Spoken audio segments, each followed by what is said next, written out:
당장 나가. 여기서 꺼지란 말이야. 돈 떨어지니까 이제 기어 들어왔냐? 박춘복 씨가 갑자기 물컵을 던졌습니다. 크리스탈 유리잔이 이탈리아산 대리석 벽에 부딪혀 산산조각 났지요. 74세의 그는 마치 무언가에 쫓기는 듯 휠체어에 앉은 채 허공을 향해 팔을 휘저으며 숨을 거칠게 몰아쉬었습니다. 이 여자야, 그때도 그랬지? 딸아이는 울고 있었는데 그 아이 얼굴도 모르면서 이제야 나타나. 말 안 들으면 다 사라지는 세상. 당신도 그렇게 사라졌잖아. 연간 이용료 2억 원을 호가하는 강남 그랜드 실버케어의 VIP로만 70세의 요양보호사 김민경 씨는 말없이 멈춰 서 있었습니다. 그녀의 손에는 아직 따뜻한 산삼미음이 담긴 99만 원짜리 청아백자 도자기 그릇이 들려 있었고 눈동자는 작은 흔들림도 없이 박춘복 씨를 바라보고 있었어요. 아무 말도 하지 않은 채 단지 그 자리에 서 있었습니다. 요양원 복도에서 누군가 틀어놓은 라디오에서 돌아와요. 부산항해가 조용히 흘러나왔습니다. 그 노랫소리에 박춘복의 손이 더 심하게 떨렸습니다. 치매 판정을 받은 노인치고는 놀라울 정도로 분명한 목소리와 행동이었죠. 아니 회장님 왜 이러세요? 이분 오늘 첫날이에요. 전담 간호사 수진이 놀라 허둥지둥 다가왔고 다른 의료진도 뒤이어 방으로 뛰어들었습니다. 몸 떨리는 것 봐. 아니 갑자기 왜 이러시는 거야? 혈압기 가져와요 빨리. 박춘복의 손은 여전히 떨리고 있었고 말은 끊임없이 쏟아졌습니다. 다 기억나. 그 눈, 그 손, 우리한테서 다 가져가고 딸까지 버리고 빨갱이로 몰면 끝이었던 그 시절처럼 날 그렇게 만들었잖아. 그는 갑자기 옆 테이블에서 낡은 가죽 다이어리를 움켜쥐었습니다. 1980년대 인기 있던 양장본 스타일의 그 다이어리는 항상 그의 손이 닿는 곳에 있었지요. 회장님의 개인실 안에서 유일하게 낡고 오래된 물건이었습니다. 이태리 수입 가구, 최신 의료 장비, 특수 제작된 침대 등 방 안의 모든 것과는 어울리지 않는 유일한 존재였지요. 의료진들은 어쩔 줄 몰라 서로를 바라보았습니다. 이 최고급 요양원에 온 지 3개월, 설라이트 테크의 창업자이자 백만장자라 불리는 박춘복은 늘 조용했고 말수가 적었죠. 치매 판정을 받은 이후로는 긴 이야기를 이어가지도 못했고 보통 하루 2번 정도 혼잣말을 하곤 했을 뿐이에요. 그래서 요양원 직원들은 그를 조용한 VIP라 불렀습니다. 로비에는 그의 회사 로고가 새겨진 큰 기부 명판이 걸려 있었고 식당에는 그의 자서전 태양을 품은 남자가 금장 액자와 함께 전시되어 있었습니다. 매년 $10,000를 기부하는 그의 자선재단 덕분에 요양원의 모든 직원들은 그를 공경했습니다. 그런데 오늘은 달랐습니다. 김민경이라는 새 요양보호사가 할당된 첫날, 그녀가 식사를 들고 방에 들어서자마자 그는 소리를 지르고 물건을 집어 던지고 심지어 발작까지 일으킨 겁니다. 선생님, 왜 저분이 갑자기 이러시는 거죠? 원래는 굉장히 차분하신 분인데. 간호사 수진이 놀란 표정으로 중얼거렸습니다. 민경 씨는 말없이 고개를 조용히 숙였을 뿐 입술을 닫은 채 한 발자국 물러서 문 앞에 섰습니다. 치매 환자에게도 오래 남는 기억이 있나 봐요. 간호사 중 하나가 혼잣말처럼 내뱉었지요. 그 말에 박춘복은 갑자기 눈을 번쩍 떴습니다. 순간 그의 뇌리에 번개처럼 스치는 기억 하나. 단칸방에서 한 그릇의 라면을 나누어 먹던 젊은 시절, 그녀의 웃음소리가 귓가에 맴돌았습니다. 명동 거리를 함께 걸으며 그녀의 차가운 손을 따뜻하게 감싸주던 그 겨울날. 처음으로 만난 찻집에서 울리던 돌아와요. 부산항에.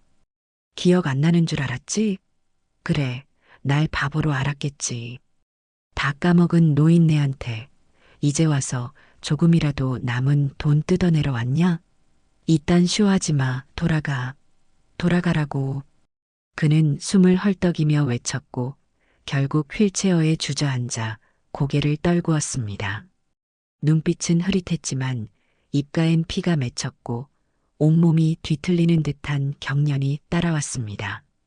VIP 전용 응급 시스템이 작동했고 1시간 안에 서울대병원 전문의가 도착했으며 혈압은 180을 넘었습니다. 진정제를 급히 투여한 후에야 겨우 잠잠해졌지요. 누군가 깨진 유리컵을 치우고 있었고 다른 누군가는 침대 옆에 떨어진 휴지를 모으고 있었습니다. 벽에 걸린 아시아 최고의 에너지 기업인 50인 액자 속 박춘복의 얼굴이 형광등 빛에 반사되어 빛났습니다. 김민경은 방을 빠져나와 복도에 섰고 요양원 원장이 조용히 그녀에게 다가왔습니다. 죄송해요. 이런 환자 아니었어요. 갑자기 왜? 설마 어디서 아시는 사이인가요? 그녀는 고개를 떨군 채 조용히 말했죠. 아니요, 뵌 적 없어요. 그 말을 남기고 그녀는 조용히 청소도구함으로 향했습니다. 걸레를 꺼내 들고 손에 박힌 유리 파편 하나를 조용히 빼냈지요. 그녀의 손가락에서 조용히 흐르던 피가 하얀 손등을 따라 천천히 흘렀습니다. 그리고 그 피는 아주 익숙하게 오래전 누군가의 침상 옆에서 흘렸던 장면처럼 느껴졌습니다. 그녀의 오른손에는 특이한 모양의 흉터가 있었습니다. 누가 봐도 쇠사슬 자국이 선명했지요. 어딘가 익숙하면서도 낯선 흉터였습니다. 방 안에 누워있는 박춘복은 눈을 감은 채 중얼거렸습니다. 그 여자가 나타났어. 그리고 떨리는 손으로 다이어리의 첫 페이지를 넘겼습니다. 그곳에는 오래된 사진 한 장이 테이프로 붙어 있었습니다. 젊은 시절의 그와 아름다운 여인, 그리고 그들 사이에 안겨있는 5살 난 작은 여자아이의 모습이었지요. 사진 아래에는 깨끗한 글씨로 이렇게 적혀 있었습니다. 민경, 은서, 그리고 나. 잊지 않기 위해 매일 보는 이름들. 그날 밤 박춘복은 약에 취했지만 잠에서 몇 번이나 깼습니다. 눈동자는 희미하게 떨리고 입술은 말라붙어 있었지만 가슴 한켠에서 계속 무언가가 꿈틀거렸어요. 그 손이야. 그 손만은 내가 잊지 못했는데. 최고급 요양원의 밤은 조용했습니다. 복도 끝에서는 마호가니 시계가 규칙적인 소리를 내며 시간을 알려주고 있었고 간헐적으로 의료진의 부드러운 발소리만 들려올 뿐이었죠. 박춘복의 특실은 연못이 내려다 보이는 전망을 자랑했지만 지금 그의 눈에는 그저 어둠일 뿐이었습니다. 간호사 수진이 들어와 침대 옆 수액을 확인하며 작게 말했죠. 내일은 민경 씨랑 팀 바꿔드릴게요. 괜히 서로 힘들어질 것 같아서. 그럴 필요 없어요. 뜻밖의 목소리에 수진이 놀라 돌아보니 민경이 문가에 서 있었습니다. 그녀는 담당 구역 순찰을 마치고 우연히 지나가는 중이었지요. 아니, 괜찮으실 리가 없잖아요. 오늘 무슨 일이 있었는지 보셨잖아요. 민경은 고개를 저었어요. 괜찮아요. 처음부터 제가 이 방 맡았으니까 끝까지 할게요. 간호사 수진은 조심스럽게 말을 이었습니다. 회장님께서 치매가 있으셔서 그러시는 거니까 개인적으로 받아들이지 마세요. 익숙해요, 이런 밤. 민경의 대답은 짧았지만 그 속에는 깊은 무게가 담겨 있었습니다. 두 사람의 대화가 오가는 동안 박춘복은 눈을 감은 척 가만히 누워 있었습니다. 하지만 그의 귀는 민경의 목소리를 놓치지 않고 있었지요. 약기운이 도는 혼미한 의식 속에서도 그 목소리는 너무나 선명했습니다. 마치 40년 전 그녀가 마지막으로 그에게 했던 모든 걸 해결할게요. 말이 어제 일처럼 느껴졌습니다. 간호사님, 괜찮아요. 제가 들어갈게요. 수진이 자리를 비운 후 민경은 방으로 들어와 조용히 박춘복의 발을 마사지하기 시작했습니다. 예전엔 어쩌면 함께 살았던 사람만이 알 수 있는 지점, 그 관절 마디마디를 정확히 짚었죠. 손끝의 압력은 조심스러웠지만 단단했고 리듬은 느리되 절대 흐트러지지 않았습니다. 그때 박춘복의 눈꺼풀이 살짝 떨렸습니다. 차가워 손이 예전엔 따뜻했는데 민경은 반응하지 않았습니다. 그저 마사지를 멈추지 않고 천천히 그의 발등을 덮어주었습니다. 박춘복은 눈을 감은 채 혼잣말을 이어갔습니다. 그래도 그 반지 아직도 끼고 있네. 민경의 손이 멈칫했습니다. 그녀의 왼손 넷째 손가락에는 오래되어 윤기마저 바랜 은반지가 하나 끼워져 있었어요. 요양원 조끼 소매에 대부분 가려져 있던 그것이 이 순간 유난히 또렷하게 드러났습니다. 민경은 무의식적으로 반지를 만졌습니다.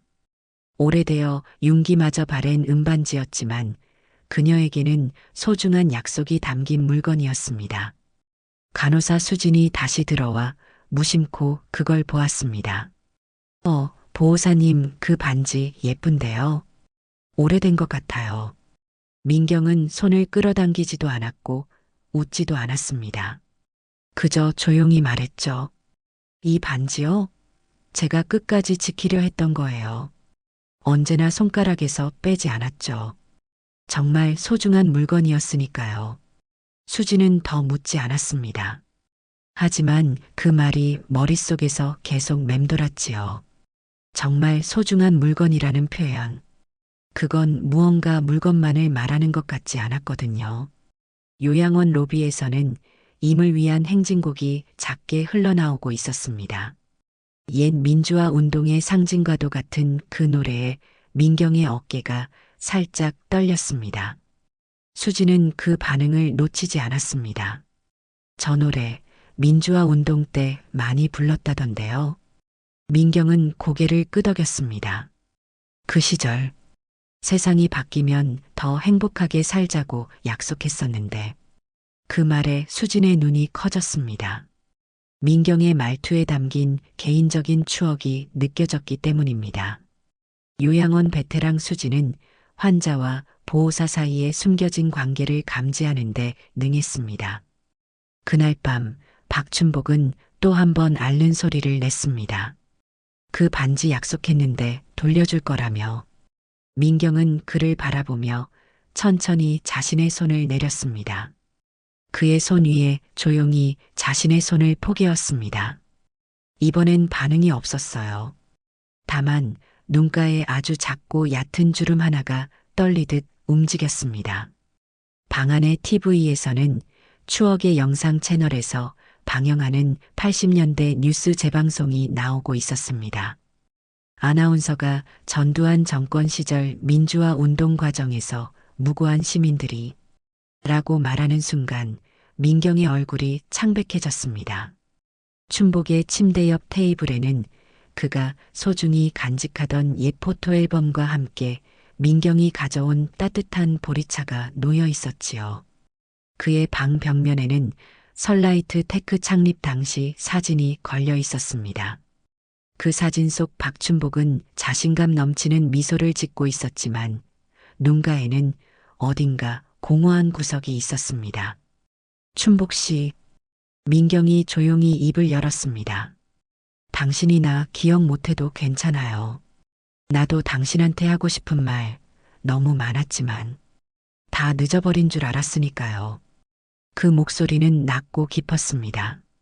사람들이 흔히 말하는 죽은 줄 알았던 사람이 돌아왔을 때의 음성이었지요. 그 속에는 후회와 기다림, 두려움이 동시에 스며 있었어요. 문틈 사이로 들어온 복도의 불빛이 그녀의 손을 스쳤고 그 은반지가 다시 반짝였죠. 그 불빛은 마치 아직 끝나지 않은 약속 하나를 비추는 듯 했습니다. 민경이 방을 나서려는 순간 수진이 부른 목소리가 들렸습니다. 민경 보호사님, 회장님 담당 의사가 내일 오전에 방문하신대요. 혹시 아시나요? 박은서 박사님, 회장님 따님이시래요. 미국에서 오신다고요. 민경의 손에서 차 그릇이 떨어져 깨졌습니다. 요양원 관리실. 조용한 오후 원장과 간호사 수진이 박춘복 회장의 서류를 정리하고 있었습니다. 그랜드 실버 케어는 환자 맞춤형 케어가 자랑이니까 회장님 가족력과 생활사 꼼꼼히 살펴봐야 해요. 기억력 회복에 도움이 될 만한 요소들을 찾아보죠. 그랜드 실버 케어는 입사 시 모든 직원이 엄격한 비밀 유지 서약을 하는 곳이었습니다. 환자의 신체적, 정신적 건강을 위해 필요한 모든 정보를 의료진 간에 공유하는 것이 이곳의 방침이었지요. 회장님 딸이 어제 보내준 자료에서 시작해보면 좋겠네요. 아버지 기억력 돕기 위해 옛날 사진이랑 중요한 날짜들을 정리해 보내셨다고요. 은서가 보낸 큰 봉투를 열자 다양한 서류와 사진들이 나왔습니다. 박춘복의 회사 설립 당시 사진, 은서의 졸업식 사진, 그리고 오래된 공문서 한 장이 눈에 띄었지요. 이건 뭐지? 출소 증명서네요? 수진이 낡은 서류를 집어들었습니다. 누런 종이 위에 타자기로 쳐진 글자들이 선명했습니다. 1984년에서 1989년 복역 기록 있음. 혐의는 사기 및 문서 위조 혐의. 가석방 후 6개월간 보호 관찰. 보호자 없음. 딸 1명. 보호소 이관 기록 있는 고아원 현재 폐쇄됨. 어머, 박 회장님이 감옥에 계셨던 적이 있었나 봐요. 수진이 놀라서 말했습니다. 원장은 고개를 끄덕였습니다. 이런 정보는 치매 환자의 기억 자극에 중요할 수 있어요. 물론 우리가 알게 된 모든 내용은 철저히 비밀로 유지되어야 합니다. 환자의 존엄성을 지키는 것이 우리의 첫 번째 원칙이니까요. 사기 전과자셨네. 간호사 수진이 작게 중얼였습니다. 원장도 쉽게 믿기지 않았습니다. 태양광 에너지 분야의 혁신가로 알려진 박춘복이 한때는 감옥에 있었다니. 근데 이상해. 이분 재산만 해도 수천억이잖아. 단순한 사기범이었으면 이 정도로 재기 못했을 텐데. 원장이 고개를 끄덕였습니다. 그때는 재판도 없이 누가 위에 찍히면 끝이었지. 아마 억울한 사연이 있었을지도 몰라요. 특히 80년대면 정치적으로 민감한 시기였으니까. 박춘복 씨 딸이 미국에서 온다고 했는데 최근 연락이 안 된다네요. 혹시 못 올 사정이 있던지 연락처가 바뀌었는지도 확인해 봐야겠어요. 원장이 박춘복의 개인 서류함을 살펴보던 중 낡은 사진첩 사이에서 노란색 봉투 하나가 살짝 보였습니다. 봉투가 너무 오래되어 모서리가 바스러질 듯 낡아 있었지요. 이건 뭘까요? 원장이 조심스레 봉투를 꺼냈습니다. 수진이 다가와 보았습니다. 입소시 개인 소지품 목록에는 없던 것 같은데요. 봉투 안에서 노란 빛깔이 바랜 작은 종이가 나왔습니다. 접힌 자국 사이로 삐뚤빼뚤한 글씨가 보였습니다. 수진은 망설이다 원장의 눈치를 보았고 원장이 고개를 끄덕이자 조심스레 종이를 펼쳤습니다. 그 종이엔 단 3문장만 적혀 있었습니다. 아이에게 엄마가 버리고 간 것이 아니라고 말해주세요. 용서해주세요. 두 사람은 말을 잃었습니다. 종이는 오래전 고아원에서 작성한 보호자 비공개 서류 뒷면에 쓰여 있었고 글씨는 떨리는 손으로 쓴 듯 삐뚤했으며 펜도 군데군데 번져 있었습니다. 이게 회장님 전 부인이 남기신 글이겠네요. 원장이 조용히 말했습니다. 딸을 맡기고 돌아오지 못했던 거겠죠. 복도 끝에서 민경이 천천히 걸어오고 있었습니다. 수지는 종이를 슬그머니 뒤로 숨겼지만 민경의 시선은 이미 그것을 향해 있었어요. 그녀는 발걸음을 멈췄고 입술이 작게 떨렸습니다. 그 종이 어디서 났어요? 원장은 눈치를 챘지만 아무 말 하지 않았습니다.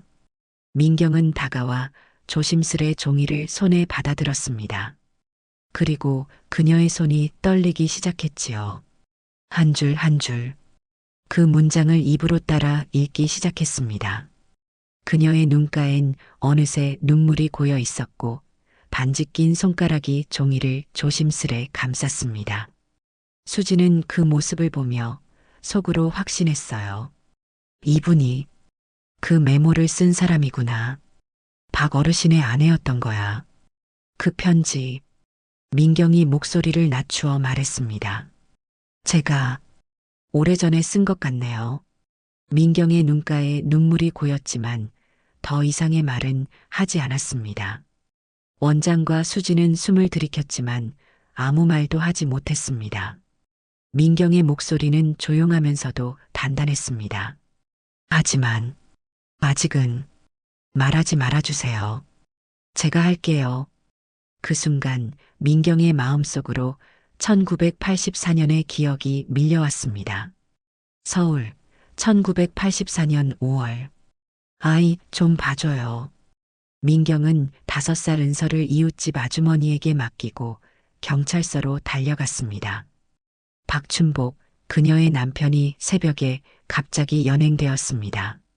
국가보안법 위반 혐의라는 말만 들었을 뿐이었죠. 면회는 안 됩니다. 조사 중이니까요. 민경은 하루에도 몇 번씩 경찰서를 드나들었습니다. 남편이 모함을 받아 구속된 이후로 그녀는 손에서 서류 봉투를 내려놓은 적이 없었지요. 누명입니다. 제 남편은 그런 짓을 할 사람이 아니에요. 전 이 모든 걸 직접 밝혀야겠어요. 일주일 후 그녀는 겨우 남편을 만날 수 있었습니다. 면회실 창살 너머로 보이는 춘복의 얼굴은 핏기 없이 창백했고 왼쪽 눈 주변은 퍼렇게 멍이 들어 있었죠. 민경아. 그의 목소리는 떨리고 있었습니다. 그들이 뭐라고 하든 난 절대. 알아요. 당신이 그럴 리 없잖아요. 민경은 손을 뻗어 창살을 움켜쥐었습니다. 내가 직접 진실을 밝혀낼게요. 그들의 단칸방에는 이제 그녀와 5살 딸 은서만 남아 있었습니다. 라면 한 그릇을 나눠 먹으며 민경은 딸의 머리를 쓰다듬었습니다. 아빠 곧 올 거야. 엄마가 데려올게. 언제요? 곧. 아주 곧. 검은색 뿔테 안경을 쓴 한 남자가 단칸방을 찾아왔습니다. 그는 자신의 변호사 소개를 받은 중개인이라고 말했고 남편을 꺼내올 수 있는 방법이 있다고 했습니다. 보석금은 현금으로 준비해 주세요. 곧 법원장이 움직입니다. 조직 쪽에서도 당신 남편 얘기 많이 나왔습니다. 함부로 다루면 곤란하니까요. 조직이라는 말이 마음에 걸렸지만 민경은 눈을 감았습니다. 다른 선택지가 없었습니다. 그녀가 가진 건 젊은 남편에 대한 믿음과 5살 딸을 향한 사랑, 그리고 끈질긴 의지뿐이었으니까요. 팔뚝에 무슨 글씨를 새겼다고요? 사회주의자들처럼? 옆집 아주머니의 말에 민경은 고개를 저었습니다. 춘복이가 그런 사람이 아니에요. 그냥 대학 때 친구들이랑 등산 갔다가 장난으로 그린 거라고요. 하지만 소문은 이미 퍼지고 있었습니다. 빨갱이 아내라는 손가락질을 피해 민경은 딸 은서를 데리고 회연동의 작은 고시원으로 거처를 옮겼습니다. 그리고 남편 명의로 있던 유일한 적금을 깨뜨렸지요. 그 돈이면 변호사비로 충분하리라 생각했습니다. 고아원에 딸아이를 잠시 맡겨두고 다음 날 아침 일찍 돈을 전달하러 갔습니다. 여러 사람이 있는 곳이 딸아이가 안전할 거라 생각했어요. 이것만 전달하면 내일이면 춘복 씨가 돌아올 수 있어요? 남자는 고개를 끄덕였습니다.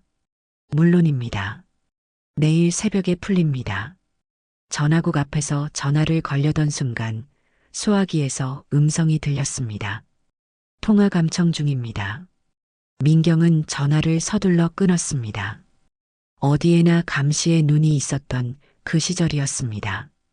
그녀는 서둘러 변호사라는 그 남자를 만나러 갔습니다. 주머니 속에는 남편을 구하기 위해 모은 돈이 있었지요. 이 돈이면 충분합니다.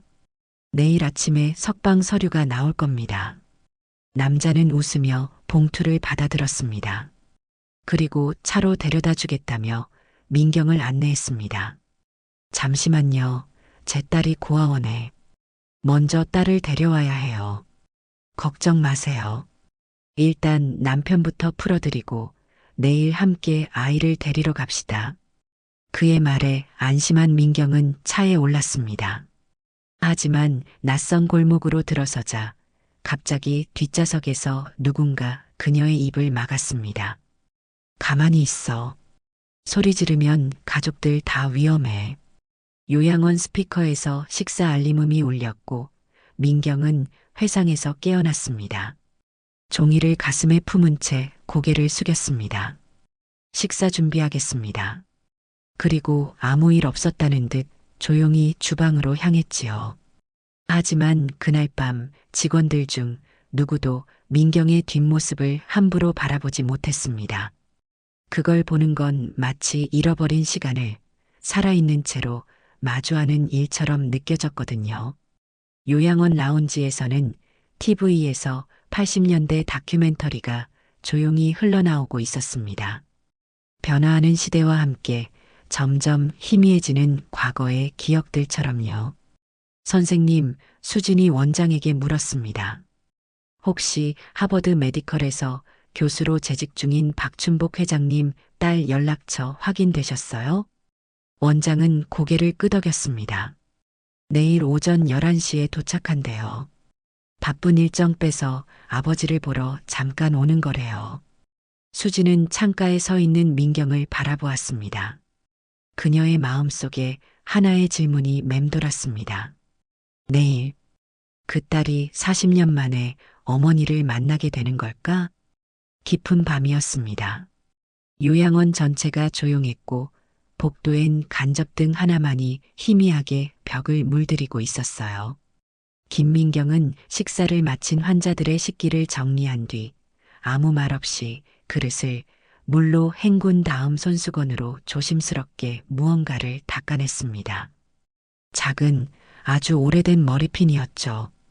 금속이었지만 칠이 벗겨졌고 나비 모양 양옆엔 긁힌 자국이 선명했으며 중앙엔 분홍색 인조보적 하나가 달랑거렸습니다.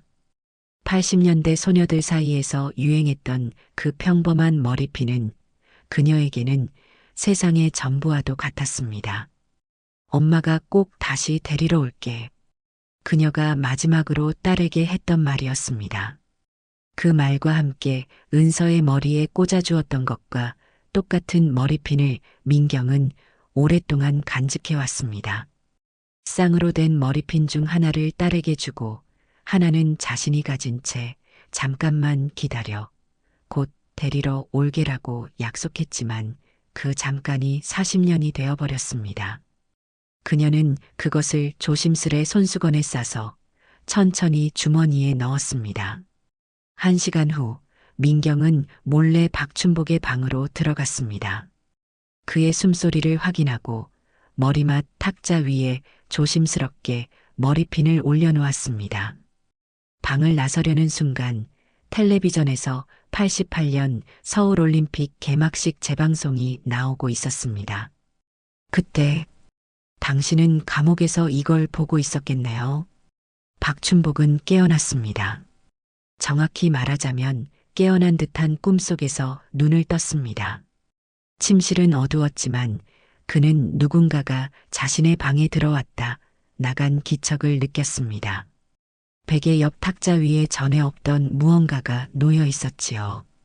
그는 천천히 고개를 돌려 그것을 보았습니다. 작은 나비 모양 머리핀이었어요. 분명 김민경이 일부러 가져다 놓은 것이었습니다. 그 순간 시간이 부서지듯 기억이 역류하기 시작했습니다. 이건 그때 우리 애가 손에 쥐고 있던 머리핀. 눈이 커졌고 숨이 가빠졌으며 손끝이 떨리기 시작했습니다. 그는 눈앞에 그 장면이 떠올랐어요. 1989년 5년간의 복역을 마치고 가석방된 첫날. 서울교도소 정문을 나선 박춘복의 얼굴은 창백했습니다. 5해 전 국가보안법 위반이라는 죄명으로 끌려갔을 때 33이었던 그는 이제 38, 하루아침에 늙어버린 얼굴이었습니다. 그가 받은 것은 사기 및 문서 위조 혐의. 원래 혐의와는 전혀 다른 죄목이었습니다.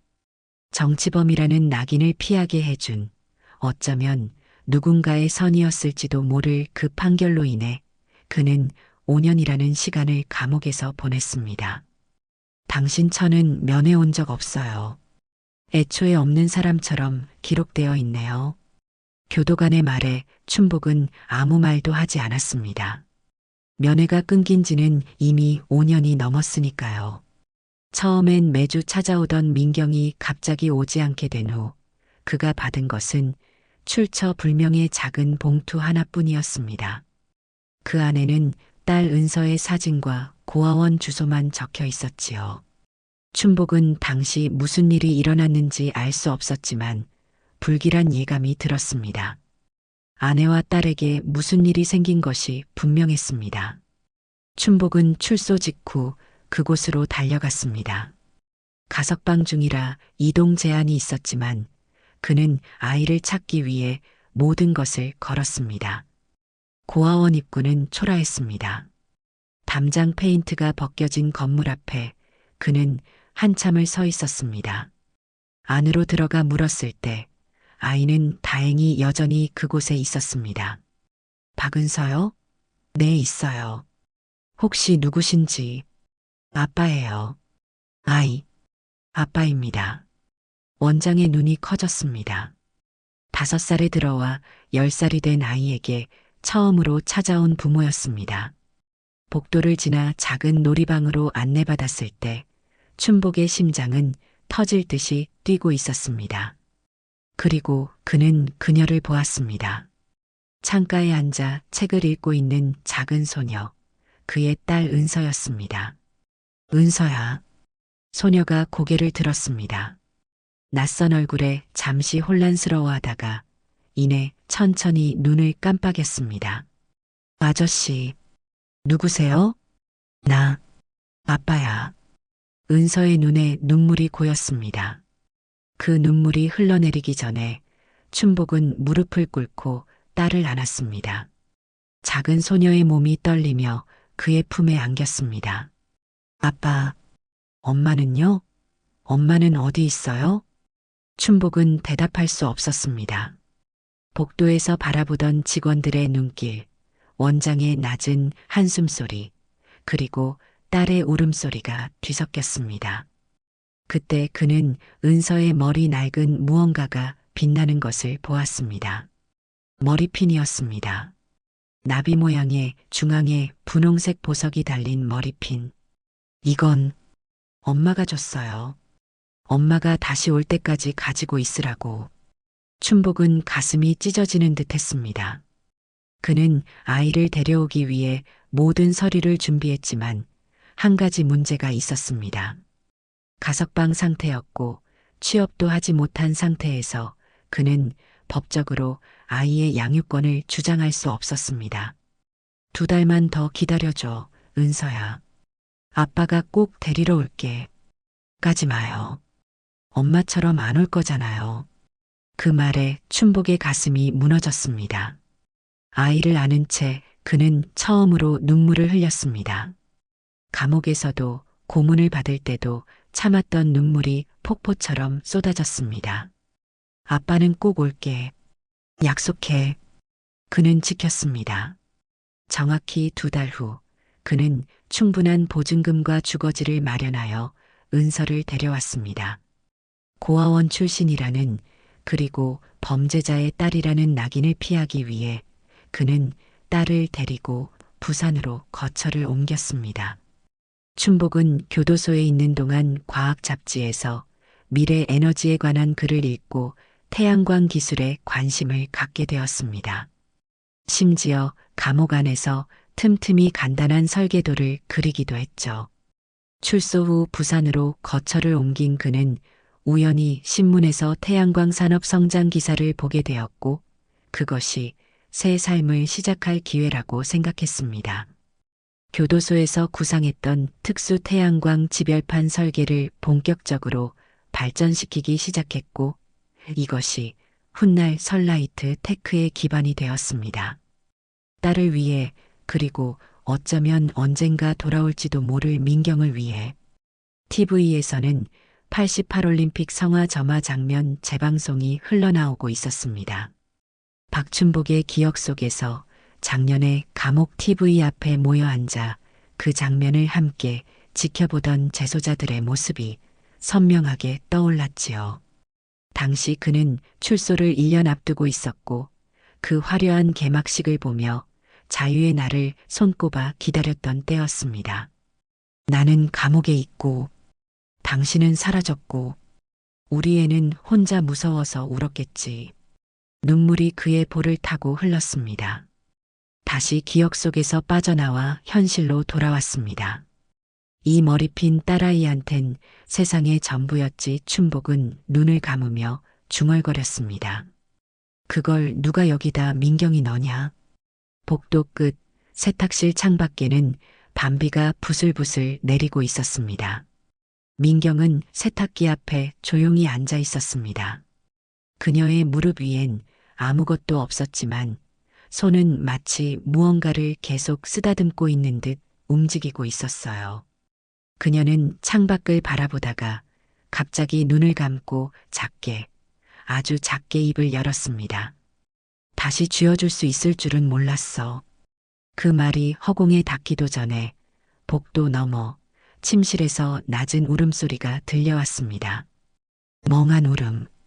어린애처럼 훌쩍이는 남자의 울음이었어요. 민경은 그 소리에 눈을 감았습니다. 그리고 고개를 천천히 숙였죠. 그 울음은 말하지 않아도 알 수 있었습니다.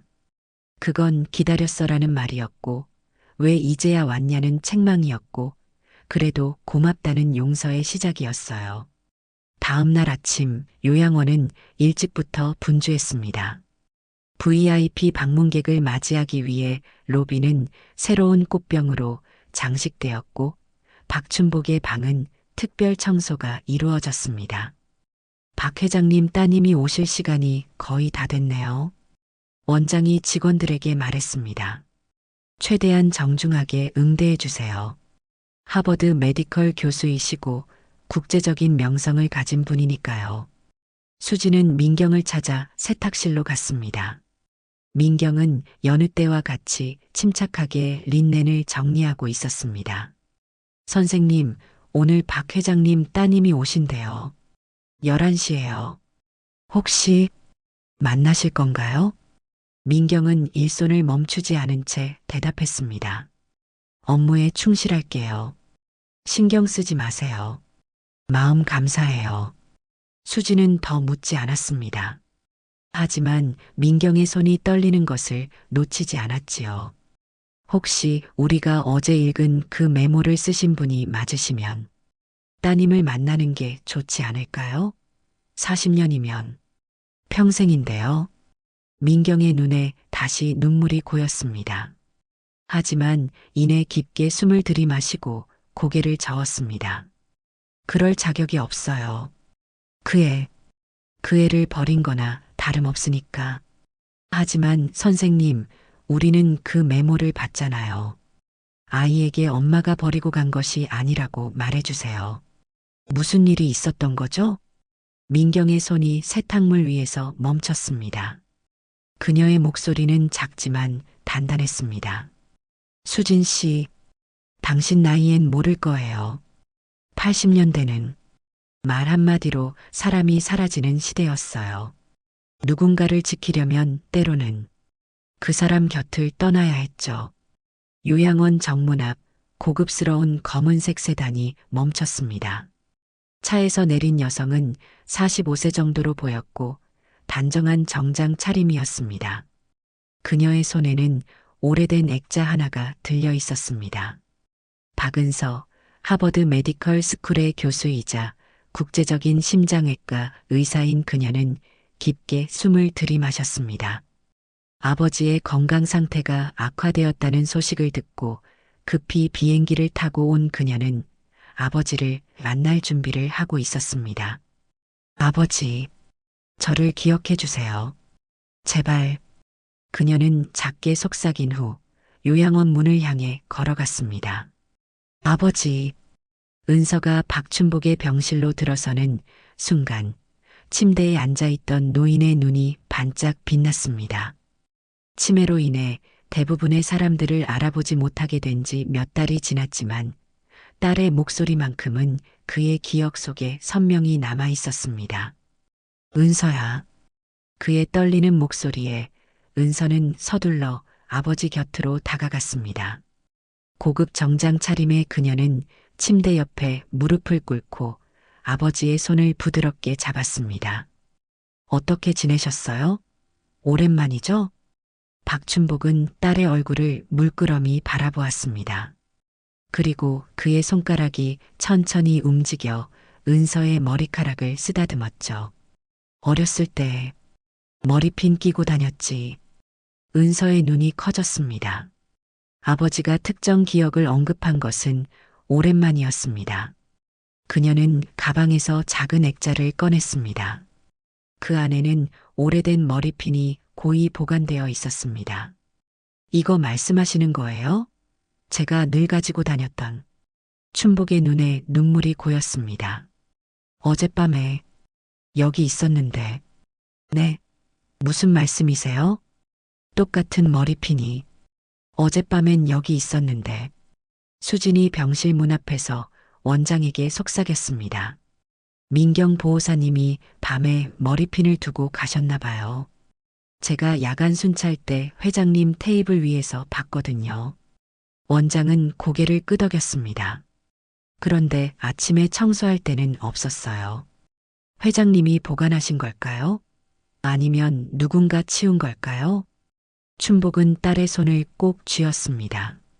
내 어머니, 살아있다. 은서의 얼굴이 창백해졌습니다. 어린 시절부터 아버지에게 들어온 이야기는 어머니가 우리를 떠났다는 것이었습니다.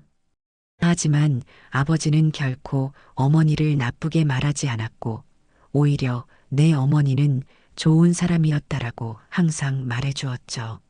아버지, 무슨 말씀이세요? 어머니는. 그때 문 뒤에서 무언가가 떨어지는 소리가 들렸습니다. 모두가 그쪽을 돌아보았을 때 민경이 서 있었습니다. 그녀의 발치에는 떨어진 쟁반과 물잔이 흩어져 있었죠. 죄송합니다. 제가 치울게요. 민경은 급히 몸을 숙여 물건을 줍기 시작했습니다. 은서는 그녀를 물끄러미 바라보았습니다. 무언가 익숙한 느낌이 들었지만 그저 보호사일 뿐이라고 생각했죠. 괜찮으세요? 도와드릴까요? 아니요, 그냥. 민경은 고개를 들지 않은 채 말했습니다. 시선이 마주치면 안 된다는 듯이.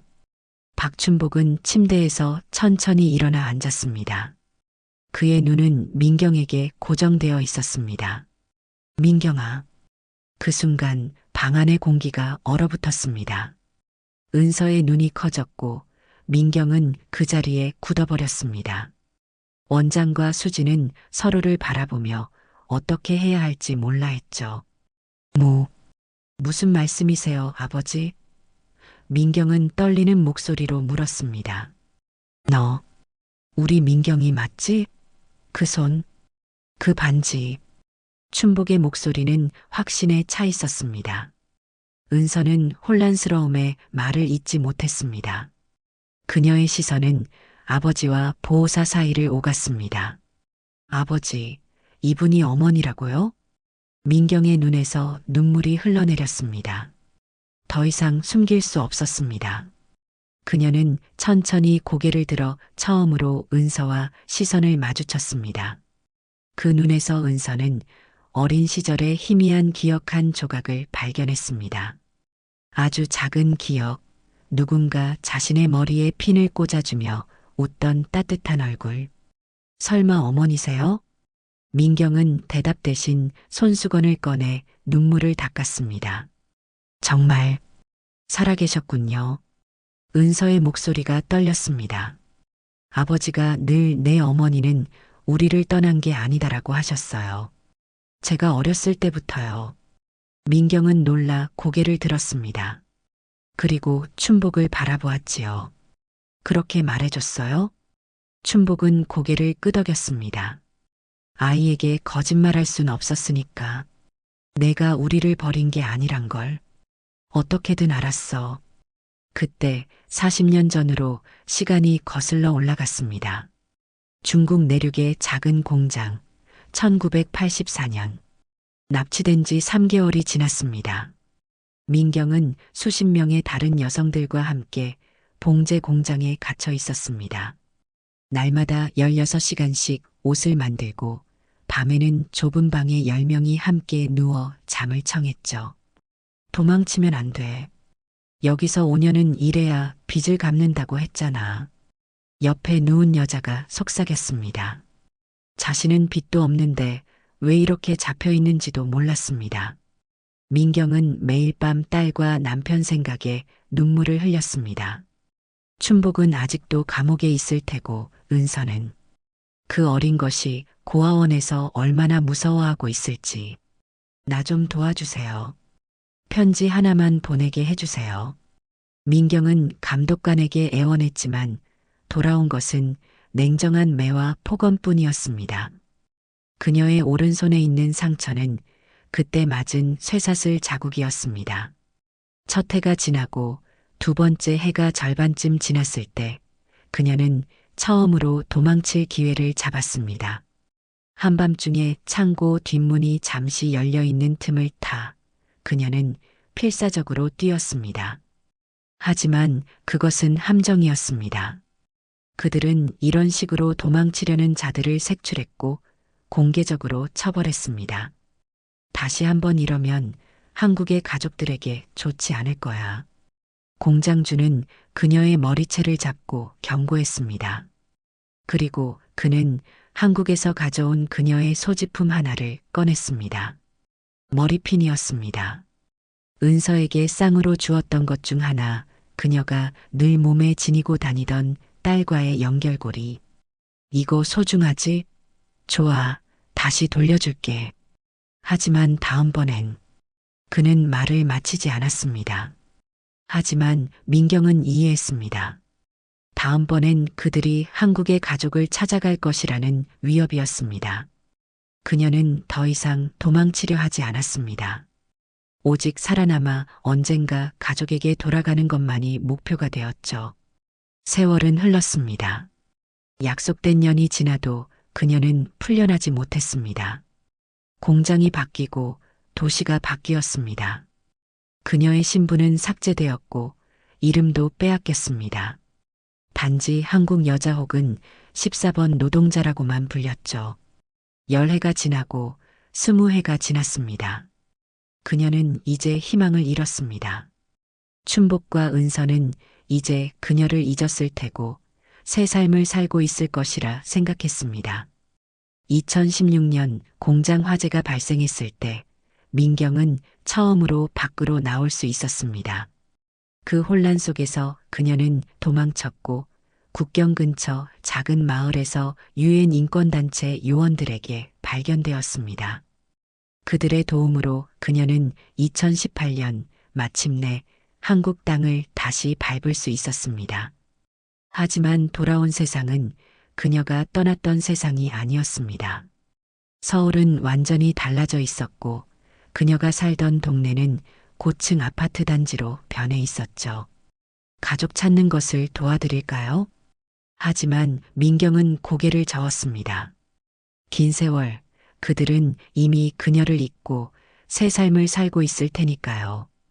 그녀가 갑자기 나타나는 것은 그들의 삶을 흔들 뿐이라고 생각했습니다. 대신 그녀는 조용히 새 삶을 시작했습니다. 요양보호사 자격증을 따고 노인들을 돌보는 일을 시작했죠. 누군가를 돌보는 것이, 그리고 누군가에게 필요한 존재가 되는 것이 그녀에게는 치유가 되었습니다. 그리고 2023년 어느 날 신문에서 그녀는 한 기사를 보게 되었습니다. 태양광 에너지 혁신가 박춘복 회장, 치매 진단으로 은퇴 선언. 그 순간 그녀의 심장이 멈춘 듯 했습니다.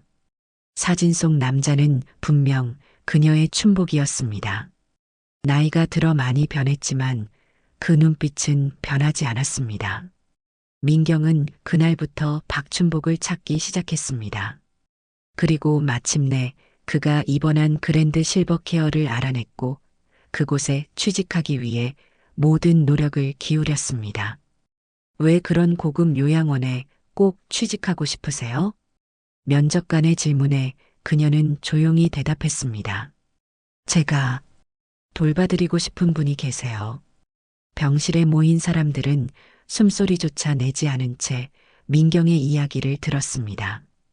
원장과 수진, 은서, 그리고 침대에 누운 춘복까지 모두가 고통과 절망, 그리고 끝없는 기다림의 이야기에 눈물을 훔쳤습니다. 중국 공장에서 처음 5년은 매일 도망칠 방법만 생각했어요. 하지만 그들이 내가 도망치면 한국의 가족을 해치겠다고 협박했죠. 민경의 목소리는 작았지만 흔들림이 없었습니다. 손가락 마디마디가 부러질 때까지 일했고 병들었을 때도 쉴 수 없었어요. 하지만 가장 아픈 것은 매일 밤 우리 딸의 얼굴을 잊어간다는 두려움이었습니다. 은서는 소리 없이 흐르는 눈물을 닦을 생각도 못한 채 어머니의 손을 꼭 잡고 있었습니다. 수지는 휴지를 가져다 모두에게 나눠주었고 원장마저 안경을 벗고 눈가를 훔쳤습니다. 32년이 지나서야 공장 화재가 일어났을 때 도망칠 수 있었어요. 유엔 구호단체의 도움으로 2018년에 한국으로 돌아왔지만 돌아올 곳이 있을 거라 기대하지 않았어요. 춘복의 눈에서 굵은 눈물이 흘러내렸습니다. 그의 떨리는 손이 민경을 향해 뻗어갔고 민경은 조심스레 그 손을 잡았습니다. 요양원 병실로 다시 돌아와 민경은 은서와 춘복을 번갈아 바라보았습니다. 세월이 그들 사이에 강처럼 흐르고 있었습니다. 어머니, 정말 어머니 맞으신가요? 은서의 목소리가 떨렸습니다. 민경은 천천히 고개를 끄덕였습니다. 그리고 조용히 말했습니다. 미안해. 너무 미안해. 돌아오지 못해서. 박춘복의 눈에서 눈물이 흘러내렸습니다. 그는 떨리는 손을 뻗어 민경의 손을 잡았습니다. 알고 있었어. 내가 우리를 버린 게 아니란 걸. 그래서 은서에게 늘 말했지. 너의 엄마는 좋은 사람이라고. 은서는 혼란스러움 속에서도 천천히 일어나 민경에게 다가갔습니다. 그리고 조심스럽게 그녀의 손을 잡았습니다. 어머니, 이제 돌아오셨군요. 요양원 관리실에서 원장이 CCTV 화면을 확인하다 이상한 점을 발견했습니다. 이상하네. 지난 금요일 밤에 누군가 요양원을 살피고 있었던 것 같아요. 원장은 화면을 되감았습니다. 자정 무렵 정문 앞에 낯선 남자가 서성이는 모습이 보였습니다. 그는 모자를 깊게 눌러 쓰고 있었지만 가로등 불빛에 잠시 그의 얼굴이 드러났습니다. 이 사람 전에도 한 번 보였던 것 같은데 그때 청소를 하러 온 민경이 화면을 보게 되었습니다. 민경 씨, 혹시 이 사람 아세요? 2번이나 출입구에서 배회하는 걸 봤거든요. 지금 요양원에서 아는 사람이 있나 다 물어보고 있는 중이에요. 민경은 화면을 보는 순간 얼굴이 창백해졌습니다. 가로등 아래에 남자의 손목에 드러난 문신 불꽃 위에 비둘기가 앉은 듯한 모양은 40년 전 자신을 중국으로 납치했던 조직의 상징이었습니다. 괜찮으세요? 민경 씨? 원장이 걱정스럽게 물었습니다. 네, 그냥 좀 피곤해서요. 민경은 겨우 대답했습니다. 병실 안 은서는 아버지와 어머니 사이에 앉아 있었습니다. 세 사람의 재회는 아직 어색했지만 그 공기 속에는 따뜻함이 서서히 퍼지고 있었습니다. 아버지는 항상 어머니 이야기를 제게 들려주셨어요. 내 엄마는 너를 사랑했다. 내 엄마는 꼭 돌아올 거라 믿는다. 그런 말씀을요.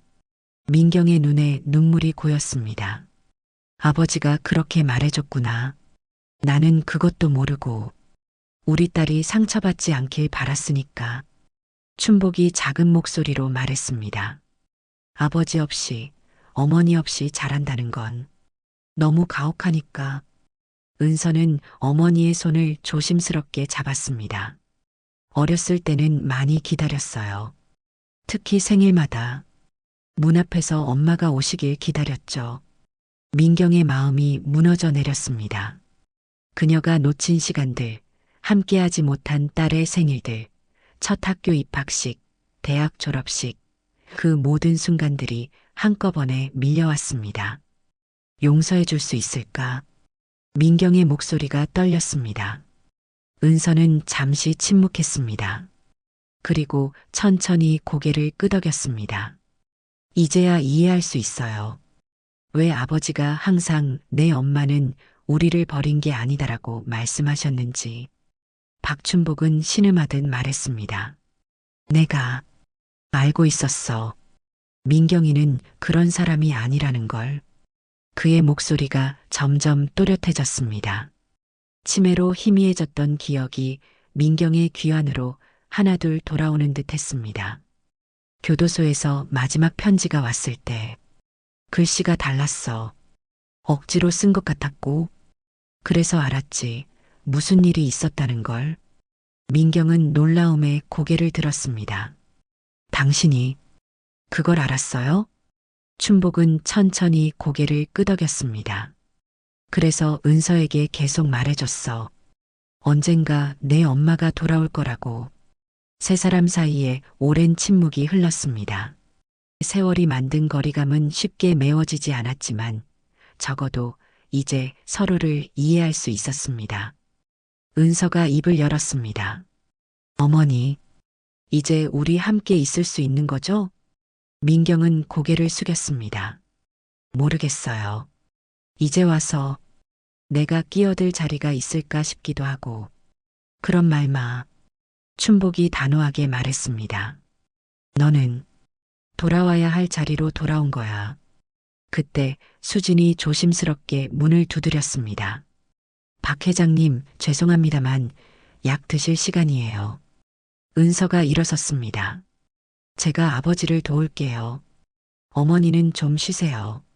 민경은 고개를 끄덕이고 병실을 나왔습니다. 복도에서 그녀는 창밖을 바라보았고 그 순간 심장이 멈출 듯 했습니다. 요양원 정원 건너편 담장 너머로 그 남자가 다시 서 있었던 것입니다. 흰 셔츠에 검은 바지, 그리고 선명하게 보이는 손목의 문신. 그는 민경과 눈이 마주치자 입꼬리를 올려 웃음 지었습니다. 민경은 창에서 황급히 물러났습니다. 온몸이 떨렸습니다. 과거의 악몽이 그녀를 다시 찾아온 것이었습니다. 저녁 식사 시간, 민경은 주방에서 배식을 돕고 있었습니다. 손은 일을 계속했지만 마음은 온통 그 남자의 모습에 사로잡혀 있었죠. 왜 지금, 왜 여기에? 그때 수진이 그녀에게 다가왔습니다. 민경 선생님, 혹시 한 가지 물어봐도 될까요? 민경은 고개를 들었습니다. 오늘 따님을 처음 만나셨잖아요. 그런데 저는 좀 의아해요. 아버지와 딸은 왜 어머니를 못 찾았을까요? 특히 박 회장님 같은 분이. 민경의 손이 멈췄습니다. 그녀는 한참을 침묵하다 작은 목소리로 대답했습니다. 그들은 내가 살아있는지조차 몰랐을 거예요. 아마도 죽었다고 생각했겠죠. 하지만 그분은 백만장자잖아요. 최고의 탐정이라도 고용할 수 있었을 텐데. 민경은 고개를 저었습니다. 내 이름은 삭제되었어요. 존재 자체가 지워진 거죠. 중국에서 불법으로 끌려간 여성들은 공식적으로 존재하지 않아요. 수지는 놀라움에 말을 잇지 못했습니다. 그리고 조심스럽게 물었습니다. 그럼 요즘 CCTV에 자꾸 찍히는 그 사람도. 민경의 눈이 커졌습니다. 알고 있었어요? 아니요, 그냥 원장님이 걱정하시는 것 같아서요. 민경은 한숨을 내쉬었습니다. 수진 씨, 어떤 비밀은 묻어두는 게 모두를 위한 거예요. 특히 당신처럼 젊은 사람은 모르는 게 나아요.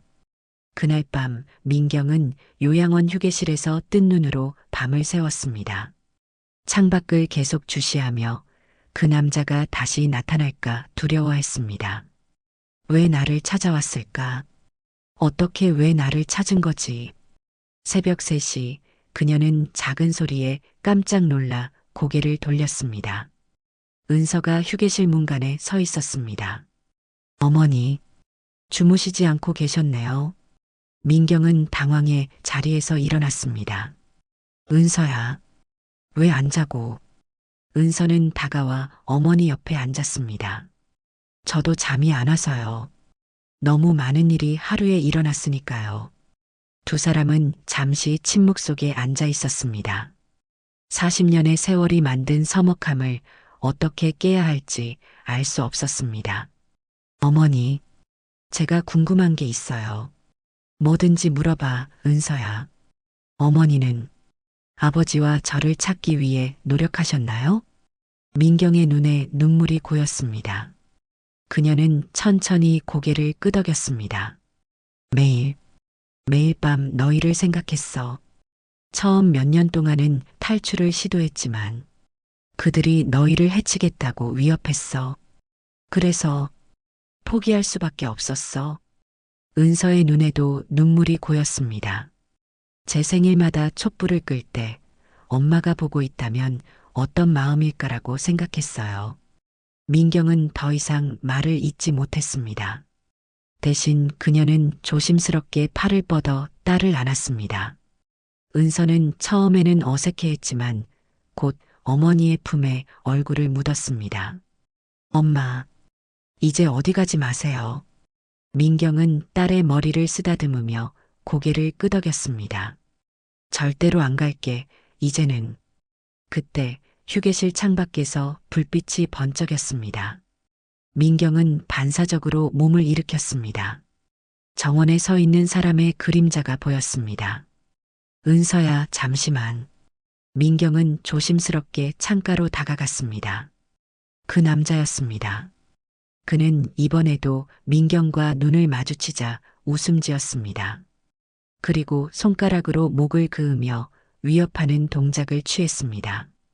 은서가 다가와 창밖을 바라보았습니다. 어머니, 저 사람 누구예요? 민경의 얼굴이 창백해졌습니다. 은서야, 내일 너는 아버지를 데리고 이곳을 떠나는 게 좋겠어. 네, 무슨 말씀이세요? 위험해. 너희가 위험해. 그녀의 목소리는 떨렸고 손은 얼음장처럼 차가웠습니다.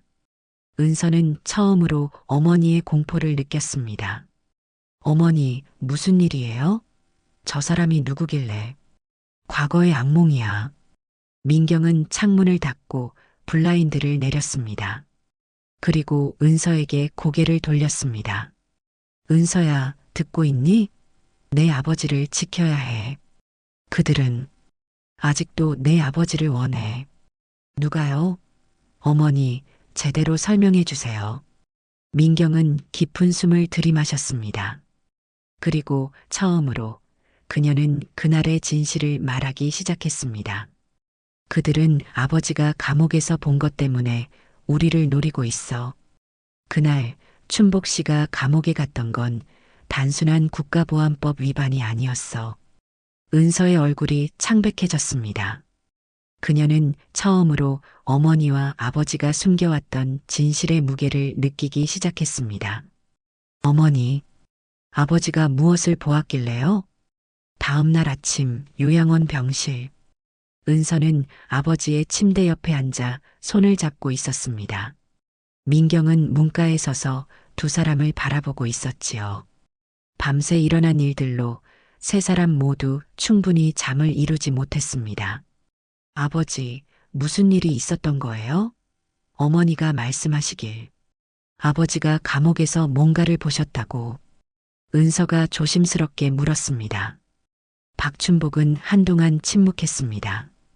그의 눈빛에는 오랜 세월 감춰왔던 비밀을 털어놓는 결심이 서려 있었지요. 내가 처음 감옥에 들어갔을 때였어. 창살 너머로 들어오는 희미한 빛 속에서 박춘복은 벽을 바라보고 있었습니다. 국가보안법 위반, 그것은 구실에 불과했습니다. 실제로 그가 체포된 이유는 대학 시절 학생운동에 참여했던 기록 때문이었지요. 밤이 깊어질 때 그는 복도에서 이상한 소리를 들었습니다.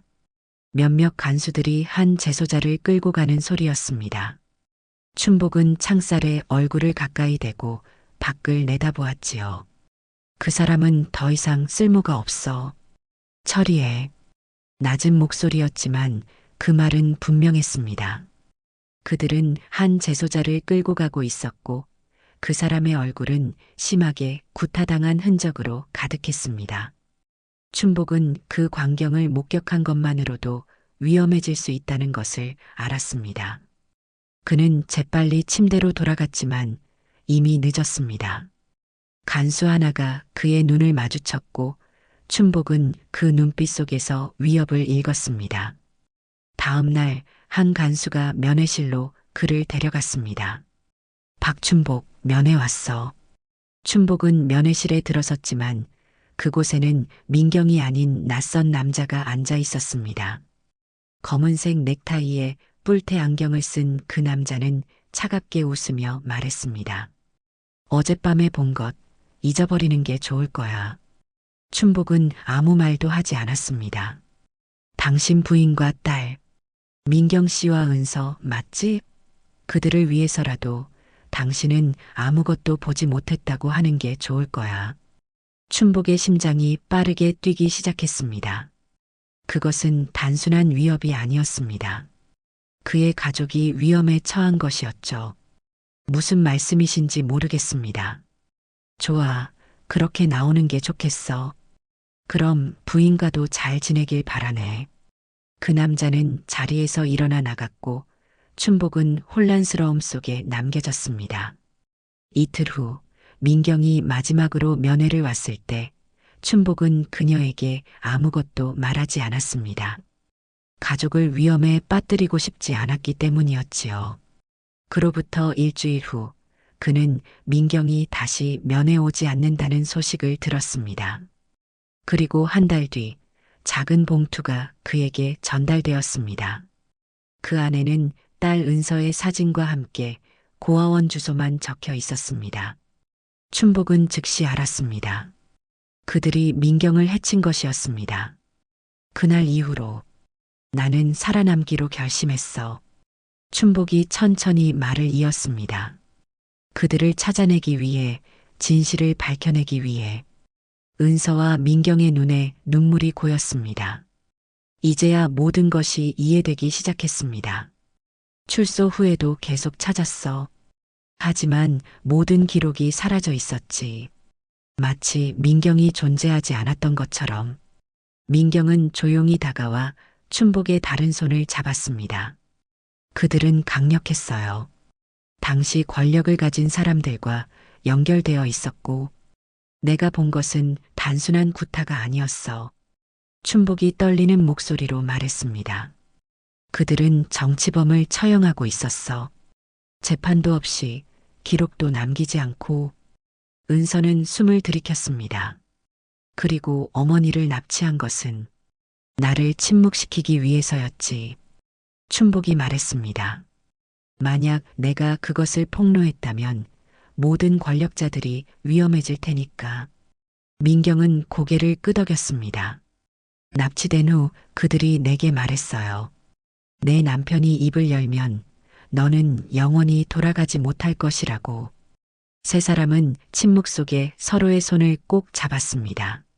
40년의 세월이 만든 오해와 상처가 이제야 완전히 풀리는 순간이었습니다.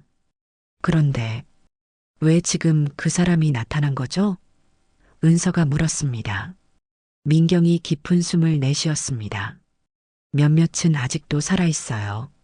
그리고 너희 아버지가 치매로 약해진 지금이야말로 그 비밀이 밝혀질까 두려워하는 거겠죠. 하지만 이제 너무 늦었어. 춘복이 조용히 중얼거렸습니다. 이미 모든 증거를 남겨놓았으니까. 민경과 은서가 놀라 그를 바라보았습니다. 무슨 말씀이세요? 민경이 물었습니다. 춘복은 희미하게 웃었습니다. 태양광 회사를 차린 건 단순히 돈을 벌기 위해서가 아니었어. 그건 나를 보호하기 위한 방패였지. 그리고 출소 직후부터 모든 것을 기록했어. 내가 본 것, 들은 것, 그들의 이름, 날짜, 장소, 모든 것을. 그 기록들은 어디에 있어요? 은서가 급히 물었습니다. 내 다이어리 안에. 민경이 놀라 입을 열었습니다. 아버지의 기억은 그 어느 때보다 명확하셨으니까요. 당신이 항상 가지고 다니던 그 낡은 다이어리요? 춘복은 고개를 끄덕였습니다. 다이어리 표지 안쪽에 숨겨놓았어. 미세필름으로. 그리고 복사본은 세 곳에 더 있지. 하나는 은행 금고에, 하나는 변호사에게, 그리고 마지막 하나는 어디에요? 은서가 초조하게 물었습니다. 너에게 보냈어. 작년 생일에 USB로. 은서의 눈이 커졌습니다. 그 파란색 USB요? 저는 그게 그냥 아버지 회사 자료인 줄 알았어요. 그래. 아무도 의심하지 않도록 회사 자료 사이에 숨겨놓았지. 비밀번호는 내 생일이야. 세 사람이 이야기를 나누는 동안 수진이 조심스럽게 문을 두드렸습니다. 박 회장님, 검사 시간이에요. 그리고 민경 선생님, 잠시 통화 좀 부탁드립니다. 원장님이. 민경은 고개를 끄덕이고 방을 나섰습니다. 복도에서 원장이 기다리고 있었습니다. 민경 씨, CCTV에 또 그 남자가 찍혔어요. 이번엔 주차장까지 들어왔더군요. 경비원이 쫓아냈지만 이대로는 안전에 문제가 있어 보입니다. 민경의 얼굴이 창백해졌습니다. 알겠습니다. 제가 처리하겠습니다. 경찰에 신고하는 게 어떨까요? 민경은 고개를 저었습니다. 그건 도움이 안 될 거예요. 원장이 떠난 후 민경은 깊은 숨을 내쉬었습니다. 그리고 결심한 듯 휴대폰을 꺼내 오래된 번호 하나를 눌렀습니다. 여보세요, 이 교수님? 민경입니다. 네, 오랜만이죠. 도움이 필요합니다. 저녁, 요양원 정원. 박춘복은 휠체어에 앉아 석양을 바라보고 있었습니다. 민경은 그의 곁에 서서 어깨에 담요를 덮어주었고 은서는 벤치에 앉아 노트북을 열고 있었습니다. USB 내용을 확인했어요. 은서가 말했습니다. 아버지, 이건 정말 폭탄 같은 자료예요. 이름, 날짜, 심지어 사진까지. 40년 동안 모았지. 춘복이 조용히 말했습니다. 처음에는 복수하기 위해서였어. 하지만 나중에는 진실을 위해서였지. 민경이 춘복의 어깨에 손을 올렸습니다. 당신이 이런 일을 하고 있었다니. 널 잃고 나서 내게 남은 건 진실밖에 없었으니까. 은서가 노트북을 덮었습니다. 이제 어떻게 해야 할까요? 이 자료를 공개해야 할까요? 춘복은 천천히 고개를 들어 민경을 바라보았습니다. 그의 눈에는 결단이 서려 있었습니다. 민경아, 내가 결정해. 민경의 눈이 커졌습니다. 내가요? 그래. 넌 가장 큰 대가를 치렀으니까. 가장 긴 시간을 잃었으니까. 민경은 한참을 침묵했습니다. 그녀의 마음속에서는 수많은 감정이 교차했습니다. 분노, 슬픔, 상실감. 하지만 이상하게도 가장 크게 느껴진 것은 평화였습니다. 공개하지 말아요. 그녀가 마침내 입을 열었습니다. 은서가 놀라 어머니를 바라보았습니다. 어머니, 하지만 그들이 저지른 일을 생각하면 진실은 밝혀져야 해. 민경이 계속 말했습니다. 하지만 지금은 아니야. 우리에겐, 우리 가족에겐 시간이 필요해. 40년이란 세월을 잃었는데 이제 와서 또 세상 일에 휘말려 서로를 잃고 싶지 않아. 한 번은 잃어봤으니 그 아픔이 어떤 건지 알아. 다시는 그런 고통은 느끼고 싶지 않아. 민경의 목소리가 떨렸고 그녀는 은서와 춘복을 번갈아 바라보았습니다. 그녀의 눈에는 뭔가를 지키려는 강한 의지와 함께 깊은 두려움이 서려 있었습니다. 조금만 우리끼리 다정하게 살아보고 싶어? 그동안 꿈에서만 그려왔던 그 평범한 일상을. 춘복의 눈에 눈물이 고였습니다. 그는 천천히 손을 뻗어 민경의 손을 잡았습니다. 항상 그랬지. 내가 항상 나보다 현명했어. 민경은 춘복의 손을 꼭 쥐었습니다. 우리는 이미 너무 많은 것을 잃었어요. 이젠 남은 시간을 함께 보내고 싶어요. 은서도 다가와 두 사람의 손 위에 자신의 손을 올렸습니다. 세 사람의 손이 하나로 포개어진 그 순간 세월이 만든 상처가 조금씩 아물기 시작했습니다. 그래도 우리는 준비해야 해요. 은서가 조용히 말했습니다. 그들이 아직도 우리를 노리고 있으니까요. 민경은 고개를 끄덕였습니다. 걱정 마. 도움을 요청했어. 오래된 친구에게. 그는 지금 법무부에 있고 이 자료들을 안전하게 보관해 줄 거야. 그 사람들은 이제 우리를 해치지 못할 거예요. 민경의 목소리가 단단해졌습니다. 우리가 함께 있는 한. 그녀의 말이 채 끝나기도 전에 요양원 입구에서 소란이 들렸습니다. 경비원 몇 명이 누군가와 실랑이를 벌이는 소리였습니다. 세 사람은 긴장하며 그쪽을 바라보았습니다. 그때 정장을 입은 중년 남성이 요양원 정원으로 들어섰습니다. 그의 얼굴에는 단호한 표정이 서려 있었습니다. 박춘복 씨, 안녕하십니까? 저는 법무부 특별수사팀 이준호 검사입니다. 민경의 얼굴에 안도의 미소가 번졌습니다. 이 교수님, 오랜만이에요, 민경 씨. 이준호 검사가 미소를 지었습니다. 걱정 마세요. 이제 모든 것을 제가 맡겠습니다. 박춘복은 휠체어에 앉은 채 천천히 고개를 들었습니다. 그의 눈빛은 40년 만에 처음으로 완전한 평화를 담고 있었습니다. 우리 가족을 지켜주시겠습니까? 이준호 검사는 단호하게 고개를 끄덕였습니다. 네, 약속합니다. 이제 아무도 당신 가족을 위협하지 못할 겁니다. 민경은 춘복의 어깨를 부드럽게 감쌌고 은서는 아버지의 손을 꼭 잡았습니다. 그들의 얼굴에는 안도와 희망이 번졌습니다. 석양의 빛이 세 사람을 따뜻하게 감싸 안았습니다. 마치 긴 어둠의 터널을 지나 마침내 빛을 본 것처럼 그들의 얼굴에는 새로운 시작을 향한 기대가 서려 있었습니다. 요양원 정원, 따스한 봄 햇살이 내리쬐는 토요일 오후. 박춘복은 휠체어에 앉아 있었지만 이전과는 달리 그의 눈빛에는 생기가 돌아와 있었습니다. 민경은 그의 곁에 서서 어깨를 가볍게 마사지하고 있었고 은서는 정원 끝에서 카메라를 들고 걸어오고 있었지요. 자, 하나, 둘, 셋. 수진 간호사가 카메라 셔터를 눌렀습니다. 찰칵. 아주 작고 조용한 셔터음이었지만 그 한 장의 사진은 40년 만에 다시 모인 세 사람의 삶이 새롭게 시작되었음을 증명하는 순간이 되었습니다. 어떻게 나왔어요? 민경이 수진에게 다가가 사진을 확인했습니다. 가족 사진이 정말 잘 나왔어요. 수진이 웃으며 말했습니다. 민경의 눈에 눈물이 고였습니다.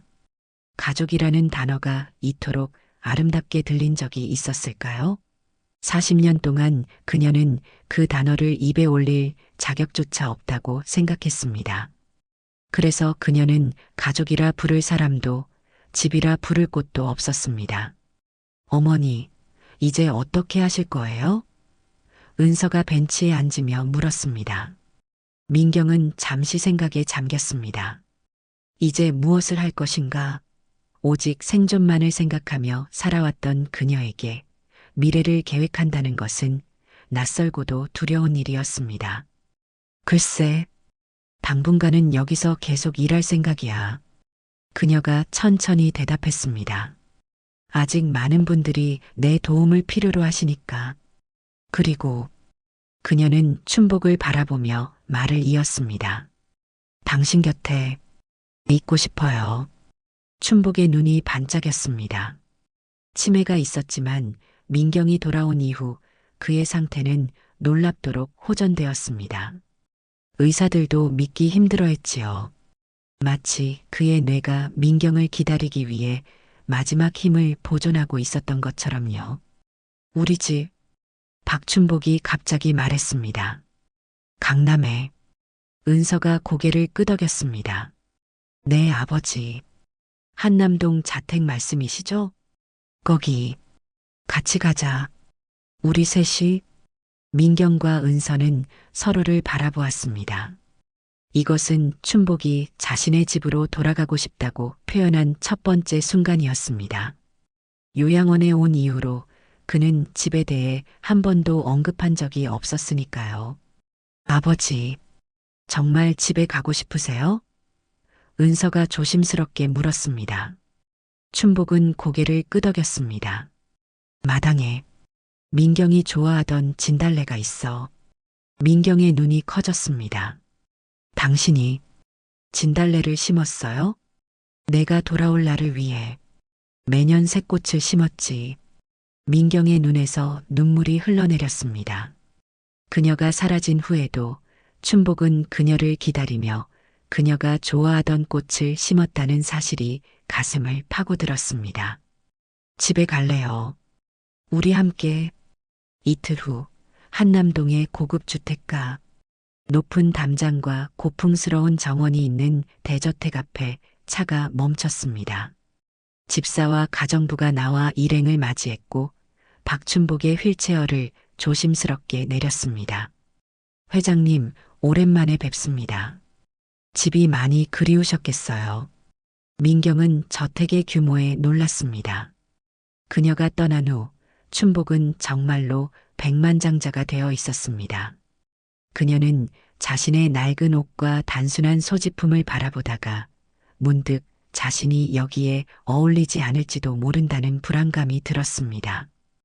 은서가 그런 민경의 마음을 읽은 듯 다가와 그녀의 손을 잡았습니다. 어머니, 걱정 마세요. 이곳은 아버지가 늘 어머니를 위해 준비해둔 공간이에요. 대저택 안으로 들어서자 민경은 숨을 들이켰습니다. 현관홀 중앙 가장 눈에 잘 띄는 벽에는 그녀와 춘복, 어린 은서가 함께 찍은 사진이 걸려 있었습니다. 40년 전의 사진이었지만 그것은 마치 어제 찍은 것처럼 선명하게 보존되어 있었습니다. 당신이 이걸 여기에 두었어요? 춘복은 고개를 끄덕였습니다. 매일 보려고. 집사가 그들을 2층으로 안내했습니다. 엘리베이터를 타고 올라간 2층은 넓은 복도를 지나자 한 방의 문이 보였습니다. 춘복이 그 앞에서 휠체어를 멈추게 했고 은서에게 문을 열어달라고 손짓했습니다. 문이 열리자 민경은 말을 잇지 못했습니다. 그곳은 마치 시간이 멈춘 공간이었습니다. 예전에 그녀가 사용하던 방이 그대로 보존되어 있었기 때문입니다. 화장대 위의 빛, 옷장의 옷들, 심지어 그녀가 읽다 만 책까지도 그대로였습니다. 당신이 이 모든 걸 너를 잊을 수 없었으니까. 춘복이 조용히 말했습니다. 내가 없는 삶은 삶이 아니었으니까. 은서는 눈물을 참으며 말했습니다. 아버지는 매주 이 방을 청소하셨어요. 누구도 손대지 못하게 하셨고요. 그리고 매년 어머니 생일에는 여기서 케이크를 자르셨죠. 민경은 더 이상 감정을 억누를 수 없었습니다. 그녀는 춘복의 휠체어 앞에 무릎을 꿇고 그의 손을 꼭 잡았습니다. 미안해요. 너무 미안해. 내가 얼마나 당신을 사랑했는지, 얼마나 돌아오고 싶었는지.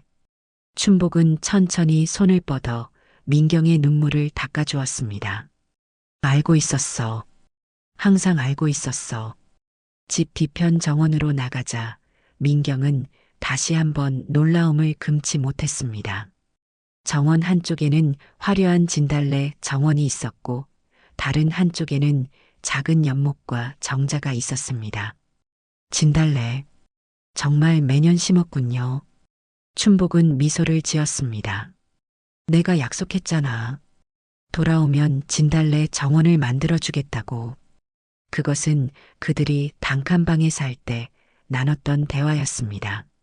민경이 언젠가 진달래 정원이 있는 집에 살고 싶다고 말했을 때 춘복은 꼭 그렇게 해주겠다고 약속했었지요. 약속을 지켰네요. 민경이 떨리는 목소리로 말했습니다. 난 모든 약속을 지켰어. 춘복이 대답했습니다. 은서를 잘 키운다는 약속도, 너를 기다린다는 약속도. 일주일 후 이준호 검사가 방문했습니다. 덕분에 오랜 시간 수사한 일이 모두 마무리 단계가 되었습니다. 그가 세 사람에게 말했습니다. 그 조직에 남은 인물들은 모두 체포되었고 증거도 확보했습니다. 정말 감사합니다. 민경이 진심으로 말했습니다. 이제 완전히 자유로우실 겁니다. 이준호 검사가 미소를 지었습니다. 앞으로는 편안하게 가족과 함께 시간을 보내세요. 그가 떠난 후 세 사람은 정원 정자에 앉아 차를 마시며 미래에 대해 이야기했습니다. 내 병원 연구실에 제안하려고 해요. 은서가 말했습니다. 아버지의 태양광 기술을 의료기기에 접목하는 연구를요. 특히 개발도상국 의료 환경 개선에 도움이 될 것 같아요. 춘복의 눈이 반짝였습니다. 좋은 생각이야. 기술은 사람을 돕기 위한 거니까. 어머니는요? 은서가 물었습니다. 민경은 잠시 생각에 잠겼습니다. 나는 책을 쓰고 싶어. 강제 노동을 겪은 여성들의 이야기를 기록하는 일을 하고 싶어. 그거 좋은 생각이에요. 은서가 열정적으로 말했습니다. 어머니의 경험이 다른 피해자들에게 힘이 될 거예요. 춘복도 고개를 끄덕였습니다. 내 목소리가 가장 필요한 곳으로 가야지. 세 사람은 차를 마시며 진달래 정원을 바라보았습니다. 오랜 상처가 완전히 아물기까지는 아직 시간이 필요하겠지만 적어도 이제 그들은 함께 그 여정을 걸을 수 있게 되었습니다. 저녁이 되자 은서는 카메라를 가져왔습니다. 우리 가족 사진을 새로 찍어요. 거실벽에 걸어둘 새 사진요. 세 사람은 진달래 정원 앞에 나란히 섰습니다. 춘복은 휠체어에서 일어나 민경과 은서의 도움으로 벤치에 앉았고 두 여성이 그의 양옆에 앉았습니다. 하나, 둘, 셋. 타이머가 작동하고 셔터 소리가 울렸습니다. 그 순간 40년간의 단절을 뛰어넘어 세 사람은 진정한 의미의 가족이 되었습니다.